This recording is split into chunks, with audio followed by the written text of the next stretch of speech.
ഹിന്ദുവിനെയും വിളിക്കുകയാണ്, മുസ്ലിമിനെയും വിളിക്കുകയാണ്, ജൂതനെയും വിളിക്കുകയാണ്, നസ്രാണിയെയും വിളിക്കുകയാണ്, അവർണനെയും വിളിക്കുകയാണ്, സവർണനെയും വിളിക്കുകയാണ്, കുലജാതിക്കാരനെയും വിളിക്കുകയാണ്, ജാതിയില്ലാത്തവനെയും വിളിക്കുകയാ, നിരീശ്വര നിർമ്മിത യുക്തിവാദികളെയും അല്ലാഹു വിളിക്കുകയാ. യാ അയ്യുഹന്നാസ്,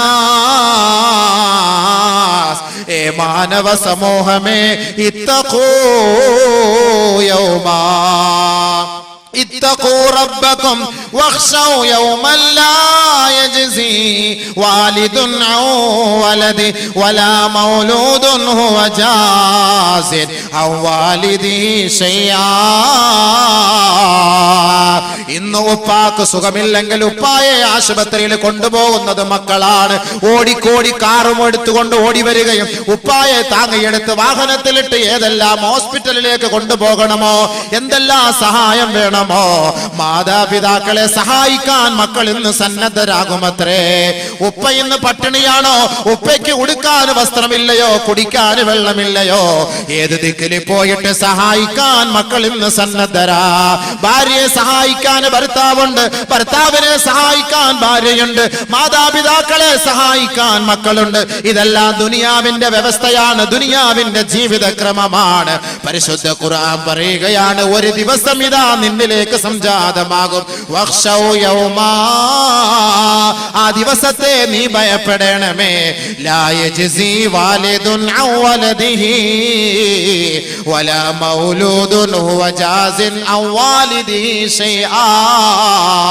ഒരു ഉപ്പാക്കും തന്റെ മക്കളെ രക്ഷപ്പെടുത്താൻ കഴിയുകയില്ല, ഒരു മക്കൾക്കും തന്റെ ഉമ്മയെ രക്ഷപ്പെടുത്താൻ കഴിയുകയില്ല. അങ്ങനത്തെ ഒരു ദിവസം ഇതാ നിന്നിലേക്ക് വരിക തന്നെ ചെയ്യും. എന്റെ ഭർത്താവേ, എന്റെ ഭാര്യമാരെ, എന്റെ സഹോദരാ, എന്റെ സഹോദരി, ദുനിയാവിൽ നമ്മെ സഹായിക്കാൻ ആയിരങ്ങളുണ്ടല്ലോ. ഈ ജൂതെന്ന സംഘടനയുടെ പാവപ്പെട്ട പെൺകുട്ടികളുടെ കണ്ണുനീരൊപ്പിയെടുക്കാൻ ഈ സമുദായം തയ്യാറാകുമ്പോ ആഖിറത്തിൽ ഈ സാധുക്കളെ സഹായിക്കുന്നതാരാ? ആഖിറത്തിൽ സമ്പന്നരെ സഹായിക്കുന്നതാരാ? ആഖിറത്തിൽ മാതാവിനെ സഹായിക്കുന്നതാരാ? ആഖിറത്തിൽ സുഹൃത്തുക്കളെ സഹായിക്കുന്നതാരാ? വലാ യജ്സി വാലിദുൻ അൻ വലദിഹി ഹുവ ജാസിൻ അൻ വാലിദിഹി ശൈആ. ഒരാൾക്കും മറ്റൊരാളെ സഹായിക്കാൻ കഴിയാത്ത ഒരു ദിവസമാ. ആ ദിവസത്തെ ഓർക്കണമേ, ഭയപ്പെടണമേ, ചിന്തിക്കണമേ, അതിനുവേണ്ടി ഒരുങ്ങിയിരിക്കണമേ, അതിനുവേണ്ടി കരുതിയിരിക്കണമേ.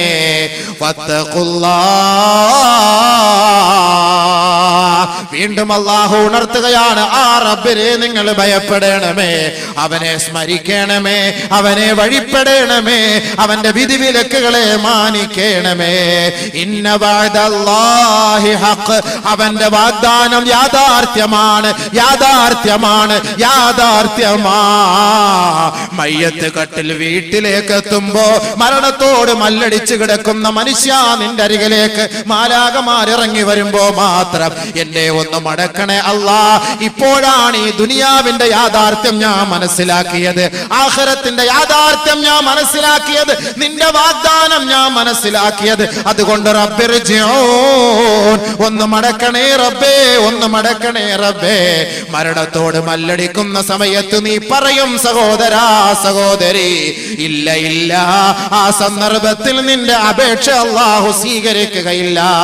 അതുകൊണ്ട് ഖുർആൻ പരസ്യമായി പറയുകയാ, വമൽ ഹയാത്തുദ് ദുനിയാ ഇല്ലാ മതാഉൽ ഗുറൂർ. നേരം വെളുക്കുമ്പോ സന്ധ്യാസമയം വരെ ദുനിയാവേ, ദുനിയാവേ, ദുനിയാവേ, സമ്പത്തെ, സമ്പത്തെ, പ്രതാപമേ, അന്തസ്സേ, അഭിമാനമേ, അധികാരമേ എന്ന് പറഞ്ഞു ഓടല്ലേ, ഓടല്ലേ, അതിന്റെ പിന്നാലെ പോകല്ലേ. ഏതെങ്കിലും ഒരു വഴിയിൽ വെച്ച്, ഏതെങ്കിലും ഒരു ദിക്കിൽ വെച്ച്, ഏതെങ്കിലും ഒരു സ്ഥലത്ത് വെച്ച് നിന്റെ മയ്യത്ത് വീണ് കിടന്നാൽ നിന്റെ സകലമാന ജീവിതവും നഷ്ടപ്പെട്ടു പോയി, നഷ്ടപ്പെട്ടു പോയി. അതുകൊണ്ട് ഖുർആൻ ലോകത്തോട് വിളിച്ചു പറയുകയാണ്, നബിയേ, നബിയേ പറയണേ.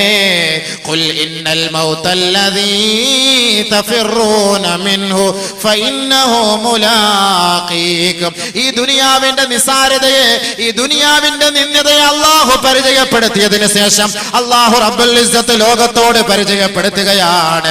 മരണം മരണം മരണം സുനിശ്ചിതമാണെന്ന് ലോകത്തോട് പറയുക. അവനെ പ്രതീക്ഷിച്ചിരിക്കുന്ന ഖബറിനെ കുറിച്ച് ജനങ്ങളോട് ഉത്ബോധനം നടത്തണേ നബിയെ.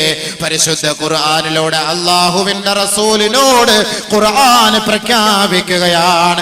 ഖുൽ ഇന്നൽ മൗതല്ലദീ തഫിറൂന മിൻഹു ഫഇന്നഹു മുലാഖീകും സുമ്മ തുറദ്ദൂന ഇലാ ആലിമിൽ ഗൈബി വശഹാദതി ഫയുനബ്ബിയുകും ബിമാ കുൻതും തഅമലൂൻ.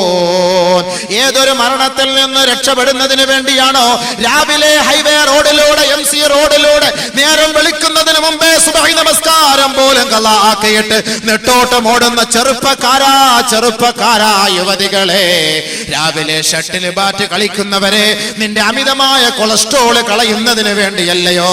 നിന്റെ ഈ ഓട്ടം എതുവരെയാണ്, എത്രത്തോളമാണ്, എതുവരെ നീ ഓടും? നിന്റെ ശരീരത്തിന് അല്ലാഹു ഒരായുസ് നിശ്ചയിച്ചിട്ടുണ്ടെങ്കിൽ അത് സാധ്യമാവുക തന്നെ ചെയ്യും, അത് സംഭവിക്കുക തന്നെ ചെയ്യും. ലൻ യുഅഖിറല്ലാഹു നഫ്സൻ ഇദാ ജാ അജലുഹാ. നിന്റെ അജലെത്തിയോ, നിന്റെ സമയമെത്തിയോ, നിന്റെ ആയുസ് അവസാനിച്ചുവോ, അത് ഹൈവേ റോഡിന്റെ നടുവിലാണെങ്കിലും അതല്ലെങ്കിൽ ഏതെങ്കിലും ഓടുവഴികളിലൂടെയോ ഇടവഴിയിലോ എവിടെയാണെങ്കിലും റബ്ബിന്റെ തീരുമാനം എത്തിക്കഴിഞ്ഞാൽ ലൻ യുഅഖിറല്ലാഹു നഫ്സൻ ഇദാ ജാ അജലുഹാ.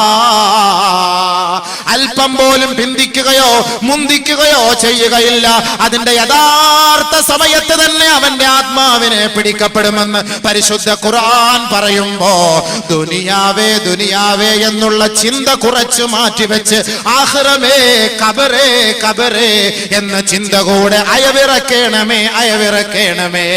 ബഹുമാനപ്പെട്ട നബിയുനാ റസൂലുള്ളാഹി തങ്ങളുടെ പ്രിയപ്പെട്ട പത്നി ഉമ്മു ഹബീബ റളിയല്ലാഹു അൻഹാ, അല്ലാഹുവിന്റെ റസൂൽ കടന്നു വരുമ്പോ ആ മഹദി അവர்கள் ദുആ ചെയ്യുകയാണ്. അല്ലാഹുമ്മ അമിത്തനി ബിസൗജി റസൂലില്ലാഹ് വബി അബി സുഫിയാൻ വബി അഖി മുആവിയ. ഇന്ന് ദുനിയാവിൽ ഈ നാട്ടിൽ നിന്ന് പള്ളത്ത് നിന്ന് ഒരാൾ ദുബായിലേക്ക് യാത്ര തിരിക്കുമ്പോ ആ ദുബായിൽ യാത്ര തിരിച്ച സഹോദരന്റെ ഭാര്യയോട് ജനങ്ങൾ ചോദിക്കുന്നു, അവൻ എന്തിനാണ് ഗൾഫിലേക്ക് പോയതെന്ന് ചോദിക്കുമ്പോ രണ്ട് പെൺമക്കളാണ് അവന് വളർന്നു വരുന്നത്, ഒരു വീടില്ല, ജീവിക്കാനുള്ള വഴിയില്ല, അതുകൊണ്ട് എന്റെ ഇച്ഛ പോയത് സമ്പാദിക്കുന്നതിന് വേണ്ടിയാണ്, മക്കളെ കെട്ടിക്കുന്നതിന് വേണ്ടിയാണ്, ഒരു കിടപ്പാടത്തിന് വേണ്ടിയാണെന്ന് ഓരോ ഭാര്യമാരും പറയുമെങ്കിൽ നാളെ ഗൾഫിൽ നിൽക്കുന്ന സഹോദരനോടൊന്ന് ചോദിച്ചു നോക്കൂ, എന്തിനാണ് സഹോദര ഈ പ്രവാസ ജീവിതം നീ നയിക്കുന്നത്? നാട്ടിൽ നിനക്ക് 500 റുപ്യ ദിവസം കിട്ടുമല്ലോ, 1000 കിട്ടുമല്ലോ എന്ന് പ്രവാസ ജീവിതം നയിക്കുന്ന, വിദേശത്ത് ജീവിക്കുന്ന, വിദേശത്ത് ജോലി ചെയ്യുന്ന ഒരു ഗൾഫുകാരനോട് ചോദിച്ചാൽ അദ്ദേഹം പറയും, അതുകൊണ്ട് മിച്ചമില്ല മിച്ചമില്ല മിച്ചമില്ല, നാട്ടിൽ കിട്ടുന്ന 1000 രൂപ അപ്പോൾ തന്നെ തീർന്നു പോവുകയാണ്, എനിക്കൊരു വീട് വേണം, എന്റെ മക്കളെ കല്യാണം കഴിപ്പിക്കണം, എന്റെ ഭാര്യയുടെ രോഗവിവരങ്ങൾക്ക് വേണ്ടിയിട്ടാണ് ഞാൻ കഷ്ടപ്പെടുന്നത്, എന്റെ ഉപ്പയെ എന്റെ ഉമ്മയെ സംരക്ഷിക്കാനാണ് ഞാൻ കഷ്ടപ്പെടുന്നത്, അതിനാണ് ചുട്ടുപഴുത്ത മണൽപ്പരപ്പിലൂടെ രാപ്പകലില്ലാതെ ഞാൻ അധ്വാനിക്കുന്നതെന്ന് പ്രവാസ ജീവിതം നയിക്കുന്ന സഹോദരൻ പറയുമെങ്കിൽ അള്ളാന്റെ റസൂലിന്റെ പ്രിയപ്പെട്ട പത്നി ഉമ്മു ഹബീബയും പറഞ്ഞത് ഇതേ ആശയമാ. അല്ലാഹുവേ അല്ലാഹുവേ എന്റെ ഭർത്താവായ നബി തങ്ങളെ കൊണ്ട് എനിക്ക് ജീവിതത്തിന് സുഖം നൽകണമേ, എന്റെ ഉപ്പയായ അബൂ സുഫിയാനെ കൊണ്ട് ജീവിതത്തിന് സൗഖ്യം നൽകണമേ, എന്റെ സഹോദരൻ മുആവിയയെ കൊണ്ട് എന്റെ ജീവിതത്തെ നീ സുഖിപ്പിക്കണമേ പടച്ചവനെ എന്ന് ഹബീബായ റസൂലുള്ളാഹി തങ്ങളുടെ പ്രിയപ്പെട്ട പത്നി ഉമ്മു ഹബീബ പറയുമ്പോ അല്ലാഹുവിന്റെ റസൂൽ അതാ കടന്നു വരികയാ. ഹബീബായ തങ്ങളുടെ ശ്രവണപുടങ്ങളിലേക്ക് ഉമ്മു ഹബീബയുടെ പ്രാർത്ഥന അല്ലാഹുവിന്റെ റസൂൽ കേൾക്കുകയാണ്, അടിച്ചു വീശുകയാ. ഹബീബായ തങ്ങൾ പറയുകയാണ്, ഉമ്മു ഹബീബ ലഖദ് സഅൽതില്ലാ, നീ അല്ലാഹുവിനോട് ചോദിച്ചിരുന്നുവെങ്കിൽ നീ ചോദിച്ചത് ഉമ്മു ഹബീബ നീ ചോദിച്ചത് അയ്യാമം മഅദൂദാ വഅർസാഖം മഖ്സൂമാ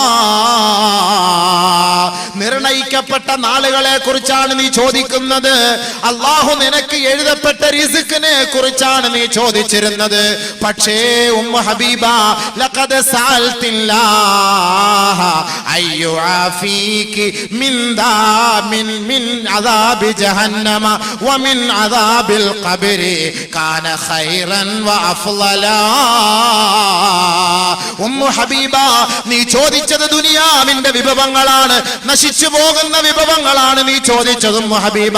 പക്ഷേ നീ ഖബറിന്റെ രക്ഷയെ കുറിച്ച് ചോദിച്ചിരുന്നെങ്കിൽ, ആഖിറത്തിന്റെ വിശാലതയെ കുറിച്ച് ചോദിച്ചിരുന്നെങ്കിൽ, പരമോന്നത പീഠത്തെ നീ ഭയപ്പെട്ടിരുന്നുവെങ്കിൽ കാന ഖൈറൻ വഅഫ്ളലാ, അത് ഉന്നതമായിരുന്നു, അത് ശ്രേഷ്ഠമായിരുന്നു, അത് നല്ലതായിരുന്നു.